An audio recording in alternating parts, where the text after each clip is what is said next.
ஞானானந்தமயம் தெய்வம் நிர்மலஸ்படிகாகிருதியும் ஆதாரம் சர்வ வித்யாநாமய கிரீவம் பாஸ்மகே. நேயர்கள் அனைவருக்கும் அஸ்ட்ரோ KS ஐயங்காரின் பணிவான நமஸ்காரங்கள். மாத பலன் குரோதி வருஷம் தை மாதத்தினுடைய பலன்களை பார்க்கலாம். முதல்ல இந்த குரோதி வருஷம் தை மாதம் அப்படின்றது 14/1/2025 12/2/2025 வரலும் உண்டான காலகட்டத்தை குரோதி வருஷம் தை மாதம்னு சொல்கிறோம். இந்த மாத பலனில் பொதுவாகவே நம்ம சௌரமானம்னு சொல்லக்கூடிய சூரியன் ஒரு ராசியிலிருந்து அடுத்த ராசிக்கு மாறுறதை வச்சு தான் மாதத்தை வைத்து குறிப்பிடுறோம். நம்ம இந்த மாத பலன் முதல்ல இந்த மாதத்தினுடைய கோல்சாரம் என்ன, அதற்கு பிறகு இந்த மாதத்தில் வரக்கூடிய மாற்றங்கள், அதாவது வேகமாக செல்லக்கூடிய மாத கிரகங்களுடைய மாற்றங்கள், அது தவிர இந்த மாதத்தில் வரக்கூடிய விசேஷ நாட்கள் அப்படின்றத பார்க்கலாம். இந்த மாதத்தினுடைய கோல்சாரம் அப்படின்னு பார்த்தாலேயானால் ரிஷபத்தில் குரு வக்கரத்திலையும், கடகத்தில் செவ்வாய் வக்கரத்திலையும், கன்னியில் கேது, தனுசுவில் புதன், மகரத்தில் சூரியன், கும்பத்தில் சனி சுக்கிரன், மீனத்தில் ராகு. இந்த மாதத்தில் பார்த்தாலேயானால் வரக்கூடிய மாற்றங்கள் அப்படின்னு சொல்லக்கூடியது 18ஆம் தேதி 18/1/2025 அன்னைக்கு செவ்வாய் வக்கரகதியில் மிதுனத்துக்கு போகிறார். அதாவது புனர்பூசம் 1ஆம் பாதத்துக்கு போகிறார். அதற்கு பிறகு பார்த்தாலேயானால் 19ஆம் தேதி அன்னைக்கு மகரத்தில் புதன், அதாவது 19ஆம் தேதி மாதம் பிறந்து ஒரு 4-5 நாள்லேயே புதனும் சூரியனோடு சேர்ந்து இருக்கக்கூடிய காலகட்டம். அதற்கு பிறகு இந்த மாதத்தில் 28/1/2025 சுக்கிரன் கும்பத்திலிருந்து மீனத்தில் போய் உச்சமாறார், ராகுவோட சேர்க்கை. அதற்கு பிறகு இந்த மாதத்தில் 5/2/2025 அன்னைக்கு புதன் கும்பத்திற்கு சனியோடு சேர போகிறார். இது இந்த மாதத்தினுடைய கோல்சார மாற்றங்கள், இந்த மாதத்தினுடைய மாத கிரகங்களுடைய மாற்றங்கள். இந்த மாதம் பிறக்கிறது அப்படின்னு பார்த்தோம்னா மகர மாதம், அதாவது 14ஆம் தேதி மதியம் 2:55 தான் மாதம் பிறக்கிறது. அதனால் உத்தராயணம் புண்ணிய காலம் அப்படின்னு ஆரம்பிக்கிறதே உத்தராயணத்துக்கு மகர மாதத்துக்கு சூரியன் போகிறதே மத்தியானம் 2:30 மணி 2:45 மணிக்கு மேலே தான். அதனால் தை பொங்கல் வைக்கக்கூடிய நேரமும் நான் உங்களுக்கு பார்த்து இன்டிமேட் பண்ணுறேன். சரி, இந்த மாதத்தில் வரக்கூடிய விசேஷ நாட்கள் என்ன அப்படின்னா, இந்த மாதம் பிறந்த உடனே 14ஆம் தேதியே தைப்பொங்கல் மிகவும் விசேஷம். உழவர்களுக்கெல்லாம் பெரிய ஏற்றத்தை கொடுக்கக்கூடியது உத்தராயண புண்ணிய காலம்னு சொல்கிறோம். அதுக்கப்புறம் 15ஆம் தேதி மாட்டுப்பொங்கல், காணும் பொங்கல்னு சொல்லுவாங்க. ரிலேட்டிவ்ஸ் எல்லாரையும் கூப்பிட்டு வச்சு, அதாவது ரிலேட்டிவ்ஸ்னால் அக்கா தங்கைகள் எல்லாருமே அந்த காலகட்டத்தில் பிடி வச்சு அதன் மூலியமாக ஒரு ஒரு ஒற்றுமை, அதை தவிர ஒரு எல்லாருமே ஒன்றா இருக்கக்கூடிய காலகட்டமாக அமையிறது. இந்த மாதத்தில் பார்த்தோம்னா உத்தராயணம் அப்படின்றதுனால தேவர்களுக்கு பகல் பொழுதாக சொல்லக்கூடியது. அதனால் ஒரு பெரிய ஏற்றமான விஷயம். எல்லா விஷயங்களும் இந்த மாதம் மொத்தமே பார்த்தோம்னா நிறைய முகூர்த்தங்கள் நல்லபடியாகவே இருக்கும். அதாவது பொதுவாகவே தை மாதம்னு சொன்னோம்னா முகூர்த்தங்கள் அதிகமாக இருக்கக்கூடிய காலகட்டம். இந்த வருஷம் சற்று கம்மியாக இருக்கும். ஏன்னா குருவும் வக்கரகதியில் செவ்வாயும் வக்கரகதியில் இருக்கிறதுனால இந்த முகூர்த்தங்கள் பார்த்து வைக்கிறது கொஞ்சம் கஷ்டமாக இருக்குது. கொஞ்சம் பார்த்து இது பண்ணுறது நல்லது. ஏன்னா 2 கிரகங்களும் ரொம்பவும் முக்கியமான கிரகங்கள் திருமணத்தை பொறுத்தவரையிலும். அந்த 2 கிரகங்களும் வக்கரத்தில் இருக்கிறதுனால சற்று இந்த முகூர்த்த தினங்களுக்கு சற்று பின்னடைவு இருக்கிறதா பார்க்குறேன். அடுத்தது பார்த்தீங்கன்னா இந்த மாதத்தில் தியாகராஜ ஆராதனை, அதாவது சத்குரு தியாகராஜர் அப்படின்னு திருவையாறில் அவருடைய ஆராதனை விழா நடக்கும். அதாவது பஞ்சரத்ன கீர்த்தனை இதெல்லாம் ரொம்ப அபூர்வமாக அதிசயமாகவும் நடக்கக்கூடிய காலகட்டமாக அமைய போகிறது.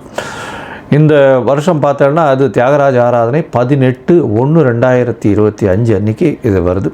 அதற்கு பிறகு பார்த்தோம்னா 21ஆம் தேதி அன்றைக்கி 21/1/2025 அன்றைக்கி அஷ்டகான்னு போட்டிருக்கும்.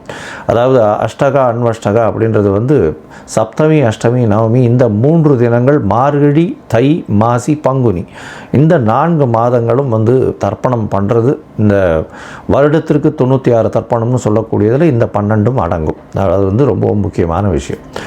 இது தவிர பார்த்தாலேயானால் இந்த மாதம் இந்த தை மாதத்தில் வாஸ்து புருஷன் கண் விழிக்கும் நேரம் வேறு வருது. மிகவும் விசேஷமான காலகட்டம். வாஸ்து புருஷன் கண் விழிக்கும் நேரம் அப்படின்னு சொல்லக்கூடியது 9:52 11:22 வரலும் இருக்கக்கூடிய காலகட்டம். இது சுமார் 90 நிமிஷங்கள், அதாவது 1 மணி நேரம் 30 நிமிஷங்கள் இருக்கக்கூடிய காலகட்டமாக இருக்குது. இந்த காலகட்டத்தில் பார்த்தாலேயானால் அதாவது வாஸ்து புருஷன் கண் விழிக்கிறார். கண் விழித்து அவர் வந்து காலை கடன்களை முடிக்கிறார், அதற்கு பிறகு குளிக்கிறார், அதற்கு பிறகு வந்து சாமிக்கு உண்டான பூஜை புனஸ்காரம் செய்கிறார், அதற்கு பிறகு அவர் வந்து சாப்பாடு அதாவது உண்ணும் அதாவது உணவு அருந்துதல், அதற்கு பிறகு தாம்பூலம் போடுதல், இந்த மாதிரி 5ஆக பிரிச்சிருக்கா. இந்த 5 விஷயத்தையும் 18 நிமிஷமாக வந்து இந்த 90 நிமிஷம் பிரிக்கப்பட்டிருக்கு. இந்த கடைசி 18 நிமிஷம் அப்படின்னு சொல்லக்கூடியது வந்து மிகவும் ஏற்றமான காலம் அப்படின்னு சொல்லக்கூடியது. அதாவது ரொம்பவுமே விசேஷமான காலம் அப்படின்னு சொல்லக்கூடியது. ஏன் அப்படின்னா இந்த கடைசி 18 நிமிஷம் அதாவது 36 நிமிஷம் அப்படின்னு சொல்லக்கூடியது நிச்சயமான வெற்றியை உங்களுக்கு தேடித்தரும். இது எதனுடைய வெற்றியை தேடித்தரும் அப்படின்னா, வாஸ்து புருஷன் கண்விழிக்கும் நாளில் இந்த மனைக்கால் ஊன்றது, அதை தவிர வந்து புதுசாக வந்து ஒரு வீடு கட்டுறது, வீட்டுக்கு உண்டான இது பத்திரங்கள் பதிவு பண்ணுறது, அதே சமயத்தில் வீட்டுக்கு உண்டான பேச்சுக்களில் வந்து அட்வான்ஸ் கொடுக்கறது, இந்த மாதிரி விஷயங்களும், புதுசாக வீடு கட்டணும்னு லேண்டு பார்த்து வச்சுருக்கீங்கன்னா லேண்டுக்கு வந்து பூஜை போடுறது, மனை பூஜை போடுறது, புதுசாக ப்ராஜெக்ட் எதாக இருந்தாலும் ஆரம்பிக்கிறது, இதெல்லாம் வந்து ஒரு பெரிய ஏற்றத்தை உங்களுக்கு கண்டிப்பாக கொடுக்கும். அந்த ப்ராஜெக்டில் எந்த ஒரு பிரச்சனையும் வராத அளவுக்கு நல்லபடியாக நடக்கக்கூடிய காலகட்டமாகவே நிச்சயமாக அமையும். அதற்கு பிறகு இந்த மிகவும் முக்கியமான நாள் அப்படின்னு சொல்லக்கூடியது 29/1/2025, அதாவது தை அமாவாசை, உத்தராயண புண்ணிய காலத்தின் முதல் அமாவாசை. அதாவது தேவர்கள் பகல் பொழுதில் நடக்கக்கூடிய முதல் அமாவாசை. எப்பொழுதுமே தை மாதம், ஆடி மாதம், அதுக்கப்புறம் புரட்டாசி மாதம், இந்த அமாவாசையெல்லாம் ரொம்பவும் விசேஷம். இந்த அமாவாசைகள்லாம் பித்ருக்கள் நம்மளுடைய லோகத்துக்கு வந்து நம்மளோட சேர்ந்து இருக்கிறதா வந்து ஐதீகம். அதனால் வந்து இந்த அமாவாசைக்கு தாய் தந்தையர் இல்லாதவர்கள் கண்டிப்பாக பித்ருக்களுக்கு கொடுக்க வேண்டிய அவர்களுக்கு தர்ப்பணங்கள், அதை தவிர பித்ருக்களுக்கு சேர வேண்டிய விஷயங்களை வந்து பண்ணுறதும், அதை தவிர அருகில் இருக்கக்கூடிய அந்த கோவிலுக்கு போயிட்டு வர்றதும் அதன் மூலியமாக நல்ல ஒரு ஏற்றம் கிடைக்கக்கூடிய காலகட்டம். உங்களுடைய தோஷங்கள் பித்ருக்களுக்கு பண்ணாதது தோஷம் வரும், பண்ணிங்கன்னா நல்ல ஒரு ஏற்றம் வரக்கூடிய வாய்ப்புகள் நிச்சயமாக உண்டு. அடுத்த ஜென்ரேஷனும் நல்லபடியாக இருக்கும். அதை தவிர பார்த்தோம்னா இந்த வருஷம் ரத சப்தமி, அது வந்து 4/2/2025 அந்த அன்னைக்கு வருது. அதாவது சூரியன் தேர்கால் திரும்புறதுன்னு சொல்லுவாள். அந்த ரத சப்தமம் வந்துருத்தோம்னா அதுக்கப்புறம் வந்து உங்களுக்கு ஃபுல் அண்ட் ஃபுல் வெயில் அதிகமாகிட்டே போக ஆரம்பிச்சிடும். இனிமேல் வரக்கூடிய காலங்கள் எல்லாமே வெளிச்சம் ரொம்ப அதிகமாக இருக்கும். லாங் டேஸ் வந்து வரக்கூடிய வாய்ப்புகள், அதாவது டே டைம் வரக்கூடிய வாய்ப்புகள் மிகவும் அதிகமாக இருக்கும். இந்த மாதத்தில் மிக மிக மிக மிக முக்கியமான நாள், ஒரு பெரிய விசேஷமான நாள் அப்படின்னு சொல்லக்கூடியது வந்து பார்த்தாலேயானால் தைப்பூசம். தைப்பூசம் அப்படின்னு சொல்கிறது 11ஆம் தேதி வருது. 11/2/2025 அன்றைக்கி வருது. அதாவது 29 தை மாதத்தில் வருதுன்னு வச்சுக்கோங்களேன், கடைசி நாளுக்கு வருது. தைப்பூசம் அப்படின்றது வந்து முருகனுக்கு அலகு குத்துறது, வேல் சுமக்கிறது, அதை தவிர காவடி சுமக்கிறது, பால் குடம் எடுக்கிறது, இதெல்லாம் நிறைய விஷயங்கள் நடக்கும். ஆனால் தைப்பூசம்னு ஞாபகம் வந்ததுனாலே அதுக்கு முதல்ல ஞாபகம் வர்றது வள்ளலாரனுடைய ஒரு பெரிய விசேஷம், தனிப்பெரும் ஜோதி, அதாவது அருட்பெரும் ஜோதி தனிப்பெரும் கருணைன்னு சொல்லக்கூடியது. அதாவது அணையாத விளக்கு, எப்பொழுதுமே வந்து இன்று வரலும் சாப்பாடு தானமாக கொடுக்கக்கூடிய ஒரு பெரிய இடம் இந்த வடலூரில் இருக்குது. ரொம்ப பெரிய விசேஷம். இன்னி வரலும் அவர் ஏற்றிய விளக்கு இன்னி வரலும் வந்து சாப்பாடு வந்து கொடுத்துட்ருக்காங்க. மிகப்பெரிய அதாவது தர்மம் செய்யக்கூடிய விஷயமாக அது சொல்லப்படுறது. ஏன்னா சாப்பாடு கொடுக்கறதுன்றது அன்னதானம் இருக்கிறதுலே ரொம்பவும் விசேஷம். அதுவும் வந்து இத்தனை வருடங்களாக கண்டினியூஸாக டெய்லி கொடுத்துட்ருக்காங்கன்னா ரொம்ப பெரிய விஷயம். அது வந்து ஃபாலோ பண்ணுறதும் ரொம்ப கஷ்டம், அதை செய்கிறதும் ரொம்ப கஷ்டம். அதை பண்ணிகிட்ருக்காங்க அப்படின்னும்பொழுது மிகப்பெரிய ஆச்சரியமான விஷயம். அண்ட் கண்டினியூஸாக பண்ணுறதுல ரொம்பவும் சந்தோஷம். அவங்களுக்கு பெரிய அதாவது கோடி நமஸ்காரங்களை அவங்களுக்கு நிச்சயமாக தெரிவிக்கணும்.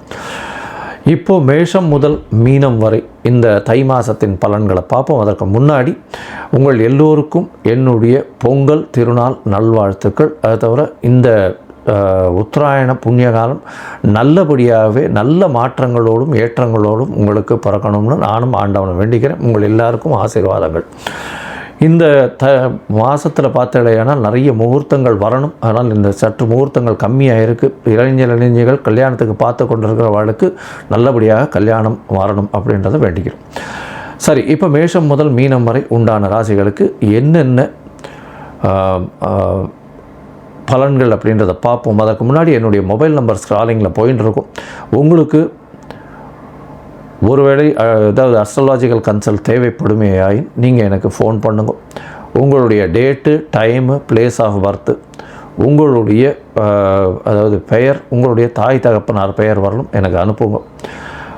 என்னுடைய கட்டணம் என்னன்னு சொல்கிறேன், அந்த கட்டணத்தை அனுப்புங்க. அதற்கப்புறம் நீங்கள் உங்களுடைய ஜாதகத்தை போட்டுட்டு அதில் சந்தி இருக்கான்றதை பார்த்துட்டு, பொதுவாகவே நான் பார்க்கும்பொழுது அந்த சந்தியிலேயே நிறைய பேர் சந்தியிலேயே ராசி தெரியாமையோ நட்சத்திரம் தெரியாமையோ இருக்கா. ஏன்னா மிருகசீரிஷ நட்சத்திரம் ரிஷபத்திலையும் வரும், மிதுனத்திலையும் வரும். விசாக நட்சத்திரம் பார்த்தீங்கன்னா துலாத்திலையும் வரும், விருச்சிகத்திலையும் வரும். அந்த மாதிரி உடைந்த நட்சத்திரங்கள் 2 ராசியிலையும் வரும். அதனால் எந்த ராசின்னே தெரியாமல் வாட்டுக்கு 40-50 வயசு வரலும் மிருகசீரிஷம்னு ரிஷப ராசிக்கு அர்ச்சனை பண்ணிட்டு இருப்பாள். ஆனால் ரிஷப ராசியில் இருப்பாள். அதாவது மிதுன ராசிக்கு அர்ச்சனை பண்ணிட்டு இருப்பாள், ரிஷப ராசியில் இருப்பாள். அந்த மாதிரியான நிறைய மாற்றங்கள் இருக்குது. அதனால் இதை தெரிஞ்சுக்கோங்க முதல்ல. அதுக்கப்புறம் உங்களுடைய தசாபுக்தி அந்தரம் சூக்ஷ்மம். ஏன்னா எந்த ராசியோ அதே மாதிரி லக்ன சந்தியும் இருந்துருத்தனா அந்த லக்னம் சந்தியாக போச்சு ஆனால் நிச்சயமாக அந்த லக்னத்தின் சுபர் வேறையாக மாறிடுவார். அதனால் உங்களுக்கு நல்ல காலம் நல்லா நடந்துட்டுருக்கு, தசை நல்லா நடந்துட்டுருக்கு நீங்கள் நினச்சிட்டு இருப்பீங்க, அந்த தசை நல்லபடியாகவே இருக்காது. அதனால் இன்றைய காலகட்டம் எப்படி இருக்குது, அதை தவிர இன்றைய கோல்சார பிரகாரமும் உங்களுடைய தசாபுக்தி அந்தரம் சூக்ஷ்மம் பிரகாரமும் என்ன ஒரு பலன் இருக்குது அப்படின்றத பார்த்து உங்களுக்கு சொல்கிறேன். இப்போது மேஷம் முதல் மீனம் வரை ஒரு ராசியாக பார்க்கலாம். ரிஷபம், கிருத்திகை, ரோகிணி, மிருகசீரிஷம் இந்த 3 நட்சத்திரம் 9 பாதங்களை கொண்ட ராசி. ராசியின் அதிபதினு சொல்லக்கூடியவர் சுக்கிரன். உங்களுடைய ராசிக்கு பார்த்தேனால் சுக்கிரன் அதாவது ராசிநாதன் அவர் போய் 10ஆம் இடத்துல போய் உட்காந்துருக்கிறது பெரிய விசேஷம். அதுவும் சனியோடு சேர்ந்துருக்கிறதுனால எடுத்த காரியங்கள் அனைத்தும் வெற்றி பெறக்கூடிய வாய்ப்புகள் நிச்சயமாக உண்டு. இந்த மாதம் ரொம்ப பெரிய ஏற்றத்தோடு இருக்கக்கூடிய காலகட்டமாக இருக்கும். ஏன்னா 9ஆம் இடத்துல உங்களுக்கு சூரியனும் பெரிய ஏற்றத்தை கொடுக்க போகிறார். ஏன்னா 9ஆம் இடத்தில் சூரியன் இருக்கிறது நல்ல ஒரு ஏற்றம். இந்த மாதத்தில் உங்களுடைய ராசியிலேயே குரு வக்கரகதியில் இருக்கார். அதாவது கல்யாணத்துக்கு பார்த்துட்டு இருக்கவாளுக்கு சிறு சிறு தடைகள் அதற்கு பிறகு அந்த தடைகள் நீங்கி திருமணம் ஆகக்கூடிய வாய்ப்புகள் நிச்சயமாக இருக்கும். குழந்தை பிராப்திக்கு பார்த்து கொண்டிருப்பவர்களுக்கு சற்று தாமதம் வரக்கூடிய வாய்ப்புகள் நிச்சயமாக உண்டு. உங்களுடைய ராசிக்கு பார்த்தாலேயானால் 3ஆம் இடத்தில் செவ்வாய் வக்கரகதியில் நீச்சம் பெற்றிருக்கிறதுனால உச்சம் பெற்றதற்கு சமம். உங்களுடைய ராசிக்கு சப்தமாதிபதியும் 12ஆம் அதிபதியும் அவர் தான். அதனால் இளைய சகோதரர்கள் மூலியமாக நல்ல ஒரு ஏற்றம் இருக்கக்கூடிய காலகட்டமாக அமையும். அது தவிர முயற்சிகள் எல்லாமே கைகூடக்கூடிய காலகட்டமாக இந்த மாதம் அமைய போகிறது. இந்த மாதத்தில் பார்த்தாலேயானால் 18ஆம் தேதி 18/1/2025 அன்றைக்கே அதாவது செவ்வாய் உங்களுடைய ராசிக்கு 2ஆம் இடத்துல வக்கரகதியில் வரார். புனர்பூசம் 1ஆம் பாதத்தில் வரார். இதன் மூலியமாக பார்த்தாலேயானால் பேச்சில் கொஞ்சம் படபடப்பு இருக்கும், செலவுகள் கொஞ்சம் அதிகமாக இருக்கும். இருந்தாலும் வரவுகள் அபரிமிதமாக இருக்கும். திடீர் பொருள் வரவுகள் வரக்கூடிய காலகட்டமாக அமைய போகிறது. இந்த மாதத்தில் பேச்சில் ரொம்ப ஜாகிரதையாக இருக்கிறதும். ஏன்னா பேச்சில் பார்த்தோன்னா செவ்வாய் இருக்கிறதுனால 2ஆம் இடத்துல கொஞ்சம் பட்பட்னு பேசக்கூடிய வாய்ப்புகள் மிகவும் அதிகம். உங்களுடைய ராசிக்கு 8ஆம் இடத்துல புதன் மறைந்து இருக்கக்கூடிய காலகட்டமாக இந்த மாதத்தில் ஆரம்பத்தில் இருக்கார். ஆனாலும் 19ஆம் தேதி 19/1 அன்றைக்கே உங்களுடைய ராசிக்கு 9ஆம் இடத்துல சூரியனோடு சேர்ந்து போய் சேர்றதுனால நல்ல ஒரு ஏற்றம் இருக்கும். படிக்கக்கூடிய மாணவியர்கள் வெளிநாடு போய் படிக்கணும்னு நினச்சிட்டு இருந்தாங்கன்னா கண்டிப்பாக அது நிச்சயமாக நிறைவேறக்கூடிய வாய்ப்புகள் நிச்சயமாக உண்டு. இதை தவிர பார்த்தேன் ஏன்னால் 6ஆம் இடத்தில் இருக்கக்கூடிய அதாவது 5ஆம் இடத்தில் இருக்கக்கூடிய கேது பகவான் மூலியமாக சிறு சிறு தொல்லைகள், அதாவது கர்ப்பிணி பெண்களுக்கு தொல்லைகள் வரக்கூடும். ஏன்னா குருவும் வக்கரகதியில் இருக்கார், 5ஆம் இடத்துல கேது வேறு இருக்கார், 8ஆம் இடத்துல புதன் இந்த மாதத்தில் ஆரம்பிக்கிறார். அதனால் ப்ரெக்னெண்ட்டாக இருக்கிற விமன்ஸ், அதாவது கர்ப்பிணி பெண்களுக்கு இது நல்ல ஏற்றமான விஷயமாக இருக்காது. இந்த காலகட்டத்தில் ரொம்ப பொறுமையாக இருக்கிறதும் டாக்டர்கள் அறிவுரைப்படி இருக்கிறதும் ரொம்பவும் நல்லது. உங்களுடைய ராசிக்கு பார்த்தீங்களேனால் 9ஆம் இடத்துல இருக்கக்கூடிய சூரியன் நல்ல ஒரு ஏற்றத்தை கொடுப்பார். அவர் 4ஆம் அதிபதி இன்னொரு திரிகோணத்தில் போய் உட்கார்ந்துருக்கார். இதன் மூலியமாக நல்ல ஒரு ஏற்றம் கிடைக்கக்கூடிய காலகட்டமாக அமைய போகிறது. இதனால் பார்த்தீங்களேனால் உங்களுடைய வெளிநாடு பயணம் சென்று படிக்கக்கூடிய வாய்ப்புகள் நிச்சயமாக இருக்கும். உங்களுடைய தந்தையின் மூலியமாக நல்ல ஒரு ஏற்றம் கிடைக்கக்கூடிய காலகட்டமாக அமைய போகிறது. இந்த மாதத்தில் பார்த்தேனால் ராசிக்கு 10ஆம் இடத்துல இருக்கக்கூடிய சுக்கிரன் உங்களுடைய ராசிக்கு 4ஆம் இடத்தையும் பார்க்கறதுனால நல்ல ஒரு சுகம் இருக்கக்கூடிய காலகட்டமாகவும் உங்களுடைய தொழிலில் அபிவிருத்தி ஏற்படக்கூடிய வாய்ப்புகளும், அதை தவிர படிக்கக்கூடிய மாணவர்களுக்கு பெரிய ஏற்றம் கிடைக்கக்கூடிய காலகட்டமாகவும் அமைய போகிறது. இந்த சுக்கிரன் அதாவது ரிஷப ராசிக்காரர்களுக்கு 11ஆம் இடத்துல இருக்கக்கூடிய ராகு பெரிய ஏற்றத்தை கொடுக்க போகிறார். வெளிநாடு சுற்றுப்பயணம் போகக்கூடிய, வெளிநாடு வேலை மூலியமாக போகக்கூடிய பாக்கியத்தை கொடுப்பார். 28/1/2025 மேலே சுக்கிரனும் உங்களுடைய ராசிக்கு 11ஆம் இடத்துல போகிறார். 11 ராசி பரிவர்த்தனை, குருவும் சுக்கிரனும் பரிவர்த்தனை அடையிறது பெரிய விசேஷம். இதன் மூலியமாக திடீர் பொருளாதார ஏற்றம் 28/1/2025 மேலே வரக்கூடிய வாய்ப்புகள் நிச்சயமாக உண்டு. அது தவிர பார்த்தீங்கன்னா வெளிநாட்டு போயிட்டு வரக்கூடிய பாக்கியம், மூத்த சகோதர சகோதரிகள் மூலியமாக நல்ல ஒரு ஏற்றமும் கிடைக்கக்கூடிய வாய்ப்புகள் நிச்சயமாக இருக்கும். அதுவும் இந்த ரிஷபராசிக்காரர்கள் கலைத்துறையில் இருக்கிறவங்க, சின்னத்திரை பெரிய திரை இந்த மாதிரியான விஷயங்களில் பாட்டு இந்த மாதிரியான பாட்டு பாடுறவங்க, அதை தவிர நூல் ஆடைகள் பின்னுபவர்கள், வெள்ளை நிற ஆடைகள், பால் பதனிடும் தொழில்களில் இருக்கிறவங்க, மின்சார பல்பு அந்த மாதிரியான வியாபாரங்கள் பண்ணுறவாளுகள்லாம் பெரிய ஏற்றம் கிடைக்கக்கூடிய காலகட்டமாக இருக்குது. இந்த மாதத்தில் சில நாட்கள் முயற்சிகளை தள்ளி வைக்கிறது நல்லதுன்னு சொல்கிறோம். இந்த சில நாட்கள் அப்படின்றது சந்திராஷ்டமம்னு சொல்கிறோம். உங்களுடைய ராசிக்கு 8ஆம் இடத்துல சந்திர பகவான் வரும்போது சந்திராஷ்டம காலம்னு சொல்கிறோம். இந்த காலகட்டத்தில் புதிய முயற்சி வேண்டாம், வெளியூர் வெளிமாநில பிரயாணம் வேண்டாம்னு சொல்கிறோம். ஒரு வேளை பண்ண வேண்டி இருந்ததே ஆனால் சந்திரனுக்கு உண்டான எளிய பரிகாரத்தை பண்ணிட்டு பண்ணுங்க. அதாவது அருகில் இருக்கக்கூடிய கோவிலில் பச்சரிசி இல்லைன்னா நெல் தானமாக கொடுத்துட்டு உங்களுடைய இது பண்ணுறது நல்லது. ஏன்னா சந்திராஷ்டமத்தின் தாக்கம் நிச்சயமாக குறையும். இந்த மாதத்தில் பார்த்தேனால் 26ஆம் தேதியிலிருந்து 28ஆம் தேதி வரலும், 28/1/2025 வரலும் சந்திராஷ்டம காலம் இருக்குது. அதனால் இந்த காலகட்டத்தில் புதுசாக முயற்சிகள் வேண்டாம். இந்த மாதத்தில் பார்த்தோம்னா மொத்தமாக பார்க்கும்பொழுது இந்த மாதத்தில் ரிஷபராசிக்காரர்களுக்கு உடல்நிலையில் ஏற்றம் இருக்கும். 28/1/2025 மேலே திடீர் யோகங்கள் வரக்கூடிய வாய்ப்புகள் உண்டு. கலைத்துறையில் புதிய கான்ட்ராக்டுகள் சைன் ஆகக்கூடிய வாய்ப்புகள் நிச்சயமாக இருக்கும். அது தவிர நீங்கள் நினைத்த காரியங்கள் அனைத்தும் வெற்றி பெறக்கூடிய வாய்ப்புகள் உண்டு. உங்களுடைய அபிலாஷைகள் எல்லாமே வெற்றி பெறக்கூடிய வாய்ப்புகள் உண்டு. மூத்த சகோதர சகோதரிகள் மூலியமாக ஏற்றமான செய்தி வரக்கூடிய வாய்ப்புகள் நிச்சயமாக இருக்கும். தொழிலில் பெரிய அபிவிருத்தி இருக்கக்கூடிய காலகட்டமாக அமைய போகிறது. உங்களுடைய அதாவது கர்ப்பிணி பெண்கள் உடல் நலத்தை கொஞ்சம் ஜாகிரதையாக பார்த்துக்கிறது நல்லது. படிக்கக்கூடிய மாணவ மாணவியர்கள் வெளிநாடு போய் படிக்கக்கூடிய பாக்கியம் நிச்சயமாக கிடைக்க போகிறது. உங்களுடைய ராசிக்கு தாயின் உடல்நிலையில் சற்று கவனம் தேவை. தந்தையின் உடல்நிலை ஏற்றமாக இருக்கக்கூடிய காலகட்டமாகவும் இருக்கும். பேச்சில் மிகவும் கவனமாக இருக்கிறது இந்த ரிஷபராசிக்காரர்களுக்கு நல்லது. மொத்தமாக பார்த்தடையானால் ரிஷபராசிக்காரர்களுக்கு நல்ல ஒரு ஏற்றமான காலமாக இருக்கும். இருந்தாலும் பேச்சில் ரொம்ப கவனமாக இருக்கிறது நல்லது. நீங்கள் அருகில் இருக்கக்கூடிய லக்ஷ்மி நரசிம்ம பெருமாளை வழிபட்டுட்டு அவருக்கு ஒரு மல்லிகைப்பூ மாலை போட்டுட்டு வர்றது ஒரு பெரிய ஏற்றத்தையும் மாற்றத்தையும் உங்கள் வாழ்வில் நிச்சயமாக கொடுக்கும்.